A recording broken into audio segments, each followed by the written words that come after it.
बिस्मिल्लाहिर्रहमानिर्रहीम। मैं हनुल इस्लाम हाशमी, आपका बायोलॉजी टीचर, और अब हम स्टार्ट करने लगे हैं पार्ट 2। ठीक है, जल्दी जल्दी से अब इसको भी देख लेते हैं। पहले तो मैंने वही एम्ब्रियोलॉजी की डेफिनेशन लिखी हुई है जिसको पार्ट 2 में मैंने बता दिया है।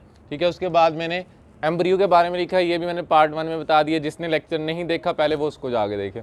और एक बात और, ऐसी अच्छी वीडियोज़ के लिए, नॉलेजेबल वीडियोज़ के लिए आपने हमारे चैनल को लाइक, शेयर और सब्सक्राइब ज़रूर करना है। ठीक है, और सिर्फ इसको नॉलेज के लिए ही यूज़ करना है, ये बात भी आपने ध्यान में रखनी है। अच्छा, अब हमारा जो नेक्स्ट टॉपिक है वो ये है कि ये स्पर्म और एग जो है, जो प्रोड्यूस होते हैं टीन एज में, ये मैंने बता दिया टीन एज में। और टीन कौन सी एज होती है? जिसके एंड में वो डिजिट्स जिनके एंड में टीन आता है, जैसे 13, 14, 15 और ये 19 तक जाते हैं, तो इसको हम टीन एज कहते हैं। बहुत से बच्चों को नहीं पता था कि टीनेजर कौन होता है, ये टीन एज क्या होती है। तो ये बात भी अपने जहन में बना लें कि टीन एज कौन सी होती है। वो जिनके एंड पे टीन आता हो उसको टीन एज कहते हैं। इस दौरान बच्चा बालिग हो जाता है। ठीक है, चाहे वो मेल हो चाहे वो फीमेल हो। ये स्पर्म बनना स्टार्ट हो जाता है जिसको मेल सेक्स मटेरियल कहते हैं। इधर एग बनना स्टार्ट हो जाता है जिसको फीमेल सेक्स मटेरियल कहते हैं। अब पता कैसे चलेगा? ठीक है, वो कहते हैं, बच्चों का सवाल आ गया कि हमें पता कैसे चलेगा। तो मेल को पता चलेगा आहम के ज़रिए। ठीक है, इसको आहम कहते हैं। ठीक है, इंग्लिश में आहम कहते हैं और उर्दू में इसको एहतलाम कहते हैं। एहतलाम, ठीक है, वैसे तो ये अरेबिक वर्ड है लेकिन उर्दू में भी इसको एहतलाम ही यूज़ किया जाता है। और फीमेल के लिए वर्ड यूज़ किया जाता है पीरियड्स का या मेंस्ट्रुअल साइकिल का। ठीक है जी। अब एहतलाम का किस तरह से पता चलेगा, पीरियड्स का किस तरह से पता चलेगा? वो बच्चों को पता चल जाता है जब वो बालिग हो जाते हैं। ठीक है, और इसके लिए एहतलाम के लिए कोई फ़िक्स डेट नहीं होती। ठीक है, आपकी न्यूट्रिशन बहुत अच्छी है, आप गर्म चीज़ें बहुत ज़्यादा खाते हो तो ये बहुत जल्दी हो जाता है। 15 दिनों में भी एहतलाम हो जाता है, 7 दिनों में भी एहतलाम हो जाता है। ठीक है, लेकिन यूजुअली अगर आपकी फूड नॉर्मल है, आपकी रूटीन नॉर्मल है, तब ये 30 to 35 डेज़ में होता है। ठीक है, इसी तरह फीमेल की तरफ आएँ, उसमें पीरियड्स की बात करें तो ये आफ्टर 28 डेज़ फिक्स है। ठीक है, लाजमी होता है। लेकिन कुछ फैक्टर्स ऐसे होते हैं जिनकी वजह से ये डेट चेंज भी हो सकती है। ठीक है, वो अलग टॉपिक हो जाएगा, उसको हम बाद में डिस्कस करेंगे। अच्छा जी, ये एक ही टाइम में होता है, एक ही बार में होता है एहतलाम जो होता है, मतलब ये कंटिन्यू नहीं रहता। एक ही बार ख्वाब की हालत में आपका जो एक्स्ट्रा मटेरियल बॉडी में बन चुका होता है, यानी कि जो स्पर्म बन चुके होते हैं वो आपकी बॉडी से बाहर चले जाते हैं। लेकिन उस सूरत में जब आपकी शादी ना हुई हो।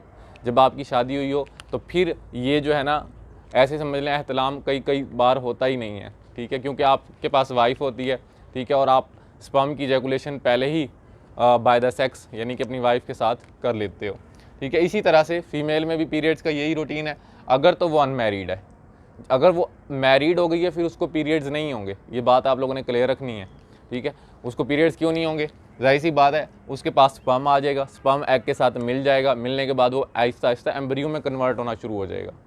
और जब वो एम्ब्रियो में कन्वर्ट होना शुरू हो जाएगा तो फिर वो बॉडी से बाहर नहीं निकलेगा, यानी कि उसको पीरियड्स नहीं होंगे। पीरियड्स क्या होता है? बॉडी से बाहर निकलना। एहतलाम क्या होता है? बॉडी से बाहर निकल जाना। ठीक है, तो ये 3 to 5 डेज़ कंटिन्यू रहेगा अनमैरिड के अंदर। ठीक है, और ये 1 टाइम इन अ मंथ, एक मंथ में सिर्फ एक ही बार हो सकता है। जबकि ये एक डे में, एक दिन में एक बार आप मतलब इजीली जो है ना हो सकता है। मे बी नेक्स्ट डे फिर आप दोबारा से, आपके स्पर्म मेल में अल्लाह ताला ने ये ताकत रखी कि वो दोबारा से स्पर्म प्रोड्यूस कर सकता है नेक्स्ट डे भी। ठीक है, तो ये 1 टाइम ही होता है, ये भी 1 टाइम इन मंथ होता है, तो ये फ़र्क है। और एक टाइम सेक्स करने से मेल जो है 1 मिलियन स्पर्म पैदा कर सकता है, ये बहुत इंपॉर्टेंट पॉइंट है। जबकि फ़ीमेल सिर्फ एक ही एग प्रोड्यूस कर सकती है। इससे इंसान को, मेल को सेक्सुअल प्लेयर मिलती है, इससे इंसान को यानी कि फ़ीमेल को जो है ना सेक्सुअल प्लेयर नहीं मिलती, बल्कि ये उसके लिए बहुत पेनफुल जो है ना टाइम होता है, 3 to 7 डेज़, जब तक वो कंटिन्यू रहते हैं पीरियड्स। और ये किस सूरत में पता चलता है कि जो है ना उसको पीरियड्स हो रहे हैं? तो ब्लड की शक्ल में वो एग टूटना शुरू हो जाएगा। एग टूट के वो बॉडी से यूरन वाली जगह से, जो यूरन वाली जगह है ये, जिसको हम वजाइना कहते हैं, इस जगह से खून की हालत में और डेब्रिज, कुछ एक्स्ट्रा मटेरियल की हालत में वो बाहर निकलना शुरू हो जाएगा। इसी तरह स्पर्म भी मेल के पीनस से ही निकलेंगे। और एक बात और, मेल का जो सेक्स ऑर्गन है वो बॉडी से बाहर है, फीमेल का जो सेक्स ऑर्गन है वो बॉडी के इनसाइड है। इसकी डिफरेंट शेप्स होती हैं, डिफरेंट साइजेस होते हैं, तो वो एक अलग टॉपिक है। ठीक है, इधर ध्यान दो, इधर। ठीक है, उसके बाद जो मेल का जो एहतलाम है ना, वो वाटर टाइप होता है। ठीक है जी, वाइट कलर का मटेरियल होता है और ये स्लिपरी होता है, स्लिपरी टू टच होता है।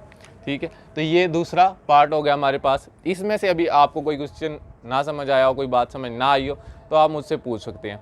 ठीक है, इसमें हमने सिर्फ अभी तक ये बताया है कि मेल का किस तरह से पता चलेगा और फीमेल का किस तरह से पता चलेगा। इससे पहले हमने ये बताया था कि ये दोनों मिल के क्या काम करते हैं, एम्ब्रियो किस तरह से बनता है और बच्चा किस तरह से बनता है। ठीक है, और अब हमने ये बताया कि सेक्स मटीरियल आते किस तरह से हैं और कहाँ से आते हैं।